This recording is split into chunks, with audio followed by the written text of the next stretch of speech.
নমস্কার, welcome back to my channel Rupali simple লাইফে। তোমরা কেমন আছো বন্ধুরা? আশা করছি ভালো আছো। আমিও তোমাদের ভালোবাসার আশীর্বাদে ভালো আছি।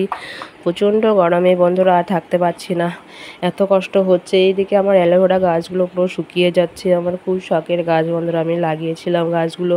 তো এখন এই যে রোদ্দুরে এই গরমে পুরো গাছ, রোদটা পুরো অ্যালোভেরা গাছে এসে পড়ছে, গাছগুলো পুরো শুকিয়ে যাচ্ছে। অন্য কোথাও যে গাছগুলো নিয়ে যাব তুলে, সেটার উপায় নেই।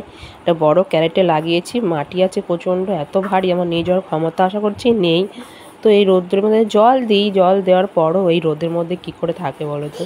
তো যাই হোক, এদিকে একটু বসে আছি রোদ্রে, ভালো আর লাগছে না, কি করব, প্রচণ্ড গরম।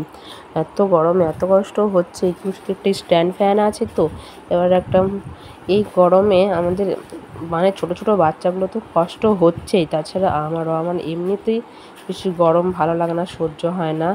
আমার গরমকাল এমনিতে আমার পছন্দ না, সত্যি কথা বলতে। আমার শীতকাল এমনি খুব পছন্দ, তো এই গরম আমার সহ্য তো হয়ই না। তো এই যে বাইরে রোদ্দুর পড়েছে, তো এইদিকে আমার গালে আমার ছেলে কি রং না কি দিয়ে দিয়েছে, যাই হোক জানি না কখন দিয়ে ফেলেছে, আমিও নিজেও বুঝতে পারিনি, ক্যামেরায় দেখছি এরকম। তো যাই হোক, আমি একটু দাঁড়িয়ে আছি বাইরে, তো দেখি দুটো সবজি কিনবো। বড়ি আজকে কিনে নিয়ে আছে কিছু সবজি, তো টমেটো নেব, তার জন্য দাঁড়িয়ে আছি, সবজিওয়ালা আসলে নেব। তো এইদিকে গরমের মধ্যে কি করব, ছেলে মেয়েরাও বাইরে আসতে পারছেন না। অনেকে আবার বলে দেখেছি বাচ্চা হলে নাকি চুলগুলো পড়ে যায়, আমার চুল পড়েনি, কিন্তু চুলগুলো না কেমন জোর পাকানোর মতো হয়ে গেছে। মানে এত কিছু দেওয়ার পর না ঠিক হয় না।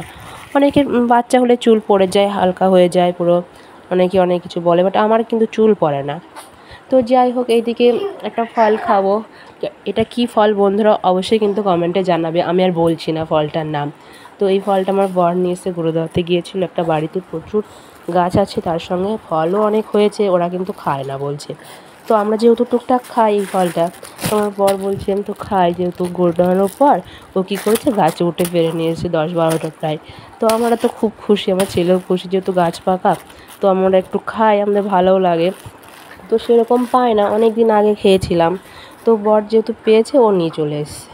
তো এদিকে ছেলেমেয়েরা এই যে দুষ্টুমি করছে রোদের মধ্যে। যাই হোক, আর খাওয়া দাওয়ার পরে রান্নাবাড়ি সবই হয়ে গেছে, খাওয়া দাওয়া কমপ্লিট দুপুর এটা।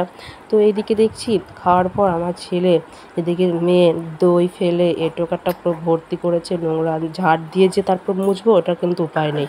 তো আমি যে ঠিক আছে, এই নোংরাগুলো একেবারেই মুছে ফেলি।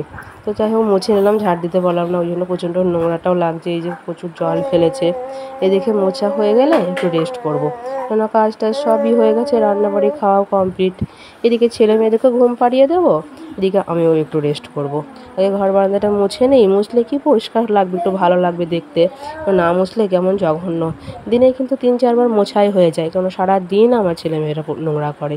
যেহেতু খেলে একটু বাইরে উঠোনে নামলো, উঠোনে যেহেতু ধুলো, আবার ঘরে উঠলো, ব্যাস হয়ে গেল আবার নোংরা। তো ঘর বারান্দা না মুছলে খুব একটা ভালো লাগে না, যতই ঝাঁট দেওয়া হোক, কিন্তু ধুলোবালি নিয়ে উঠলে কেমন যেন লাগে। তো 2-3 বার মোছাই হয়ে গেল। তো এইদিকে পুরোটাই আমি মুছে নিই। তো তো ভালো থাকবেন, সুস্থ থাকবেন, পরিবারকে ভালো রাখবেন, সুস্থ রাখবেন, বাই।